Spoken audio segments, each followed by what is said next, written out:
Welcome to September 18th LeetCode Challenge. Expression add operators. Given a string nums that contains only digits and integer target, return all possibilities to add the binary operators plus subtraction or multiplication between digits of nums such that so that the resulting expression evaluates to the target value. So, given the string nums here 1, 2, 3, we want to return the target of 6. Given these possibilities of plus, minus, or multiplication. So 1 times 2 times 3 equals 6. 1 plus 2 plus 3 equals 6. Right? And that's all the possible numbers of ways to make target from nums in that order.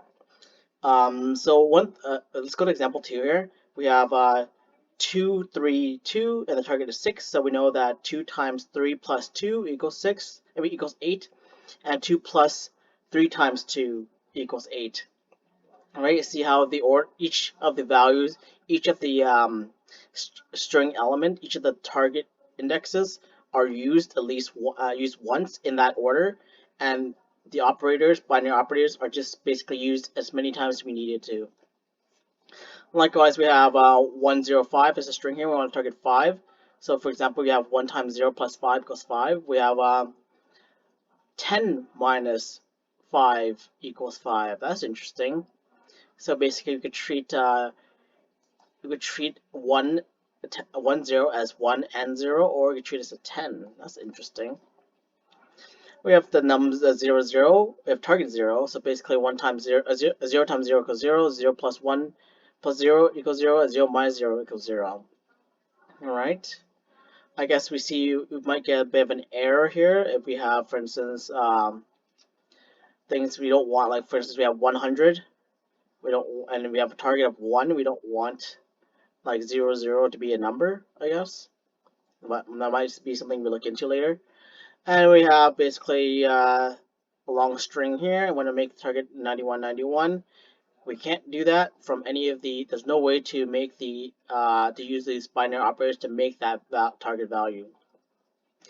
Let's see. We have the length of num string being 1 and 10. Nums consist of only digits, so basically any numbers between 1 to 0 to 9, and target be a very small number or a very large number. All right, let's look at some of the hints here because I have no idea how to approach this. Well, I do have an idea, but a little bit more. You know, the numbers to be contained in small and multiple digits. Yeah, a number contain multiple digits, so that's true. So since, for instance, we have 105 here, with the 10 is treated as a 1 and a 0, or a 10. So that's something we know. We also want to keep in mind that basically we have the value 100. Right? For instance, we have the value 100. We either have 1, 0, and 0. We can have 1, 0, 10, and 0, and we have 100. But we don't want any numbers that look like 1, 0, 0, because the 0, 0 doesn't really make sense in this terms of this operation. Since all the questions ask you to find all the valid expressions, we need to iterate through it, all over them. Hence, this use recursion. So yeah, we can use the depth first search algorithm, but we can do that. Recursion does take a long time, but I'm going to try to do a depth first search like algorithm using a queue instead. I'm having a lot of my guts kind of going there. Keep track of the expression of the string, evaluate it at the very end. It'll take a lot of time. How do we keep track of the expression value to avoid evaluation at the very end of the recursion? I'm going to make this easy on myself and probably use the eval function. And then think about carefully about multiplying the operators. So we have higher precedence. So basically, multiplication is a higher precedent than addition and subtraction. So we know to keep track of that into it. So ordered operations matter. Keep track of the last operand of expression and reverse this effect on expression value considering the multiplier operator. Oh, that's just basically telling us to keep track of our expressions. All right. So here's some ideas. We have start with the first digits, then add other digits to it using the operator. In fact, actually, there's more operations here that we don't realize. We have add, subtract, multiplication, and we have nothing. We have null, so that's in front of it, right? An empty space.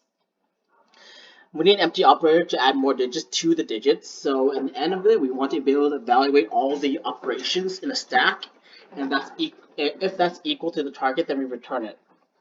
So the trickiest part is basically avoid stuff such as I said before, 1 plus 0, 0, because that doesn't make any sense. The way to solve this is the previous number is 0, the operator is blank. Then we go back to basically what we can, and we meet a non-zero operator or operations that have basically plus, subtraction, and multiplication. Depending on the way we stopped it, we want to proceed to add. We want to stop. We want to proceed and add more zero or skip it, right? All right. Let's first make a queue. Call it queue, and it's going to take in the list of nums of the string num string at 0. We'll take in the first element, first digit, and then start adding to it. Okay. Is it right to call it queue? Call it first start.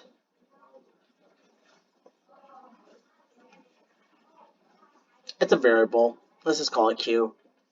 So we initialize that. Next thing we want to do is let's say for number in nums or num at, let's see,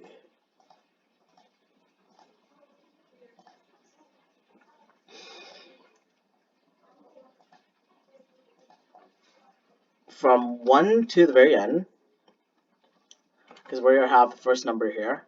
What we want to do is have an updated number. So we have start and we have updated queue. I'm gonna call that updated, I guess, and it's gonna be there. So basically, we want to take Q here, which is the first number of our string nums, and we want to update that and then put everything in this new Q here. But we still need to keep track of the old Q too. So while Q exists, what we're gonna do is it is a queue, so it's gonna be node.q.pop for the operations in the set of multiplication plus subtraction, or it could be nothing, right? In case it's we want to make, for instance, 1, 0 a 10 instead. Then we want to check if the node before it is equal to 0. All right, let's do that. So check if the node before it is equal to 0. So if node before it is equal to 0, the character 0, I should say, the string 0,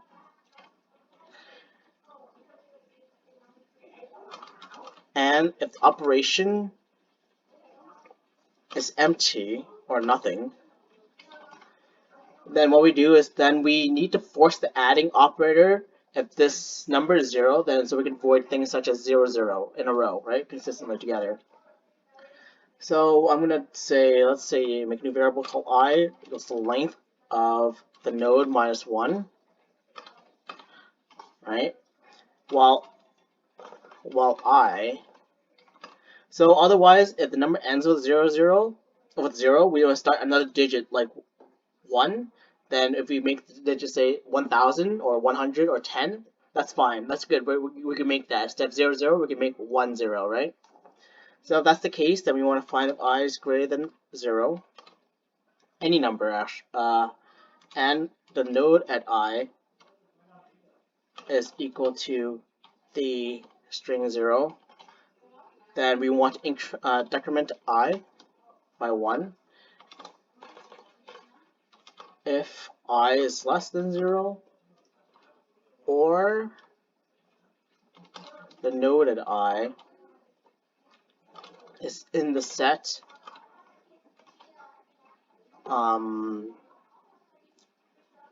it will be these sets here. So we don't need to add the empty operator now because we don't need that because we're going to continue out of it if it's a valid expression. Because here we check for the ops has an empty operator in case the zero we don't want 0 0 in the way. So that's basically the trickiest part is to avoid operators such as 1 plus 0 0. So we're doing all this entire part right here just to basically avoid things such as 0 0, which is pretty much the bulk of it.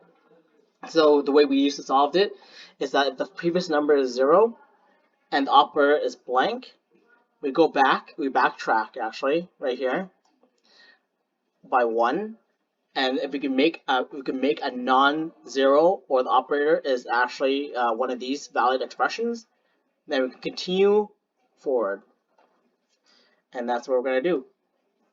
Hopefully that made sense. And then we want to get out of this loop here, and we want update. So we have everything we need. And we're gonna update this queue right there.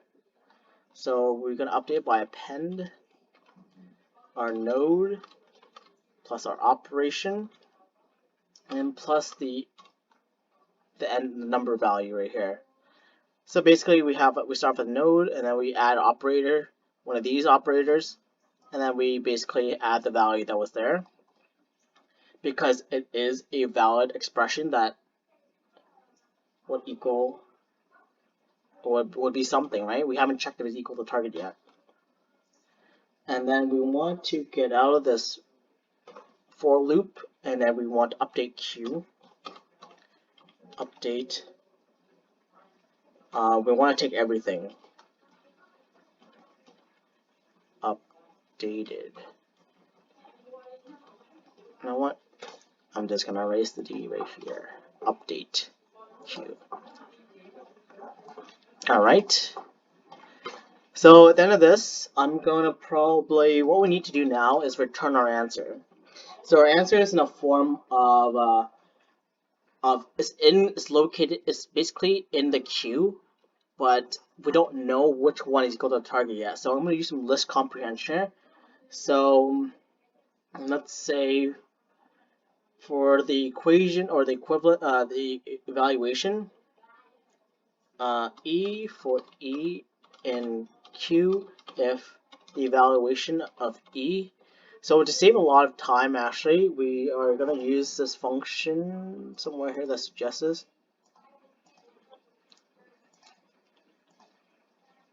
We're going to use this eval function. It's a bit of it's a very powerful function that does a lot of work for us. I mean, there's no restriction inside the question that tells us not allowed to use that, but it is a huge function that actually does a lot of work for us.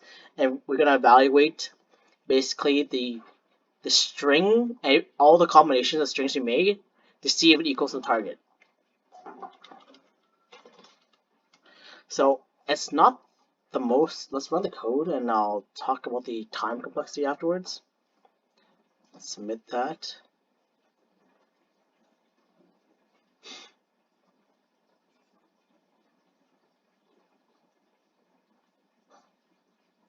Oh, goodness, that scared me. Okay, accepted. So it's not the most, time complexity is not the most efficient. I'll tell you why. Because we basically have, let's see, how do I describe this? We have n times n times n times n. So it'll be n to the 4. It'll be 4 to the n, I should say, times n right here. So time complexity is time complexity. Let's see.